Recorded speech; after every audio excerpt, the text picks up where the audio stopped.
সময়টা ছিল একদম ক্রিসমাসের আগে আর আমার লাইফে এত কিছু একসাথে চলছিল যে কি বলবো। সকালবেলা একটা গুরুত্বপূর্ণ কাজের জন্য বেরিয়েছিলাম।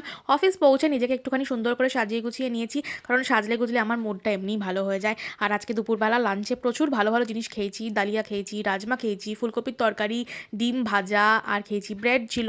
মানে এতদিন আগের ভিডিও তো অর্ধেক ভুলেও গেছি আমি এক্সাক্টলি কী খেয়েছিলাম। তো দেখো এই জায়গাটা কি সুন্দর করে সাজিয়েছে, কি সুন্দর লাগছে। আর এরকম জায়গা দেখলে আমি নিজেকে কন্ট্রোল করতে পারি না। আমি সঙ্গে সঙ্গে দাঁড়িয়ে পড়ি একটুখানি ছবি তুলবো, ভিডিও করবো বলে।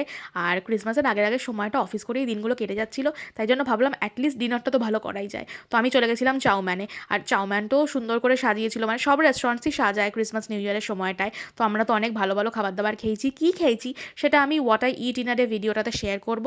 তো খুব ভালো খাবার, চাউম্যানের খাবার আমার অলওয়েজ ভাল লাগে। তো এখানেও দাঁড়িয়ে আমি একটুখানি ভিডিওস আর ফটোজ নিচ্ছিলাম, কারণ আমার ভাল লাগে এইসব জিনিস করতে। আর ওই সময়টা এমন একটা টাইম যাচ্ছিল যে কি বলবো, কাজের প্রচণ্ড প্রেশার ছিল, প্লাস পার্সোনাল লাইফেও এত প্রেশার ছিল।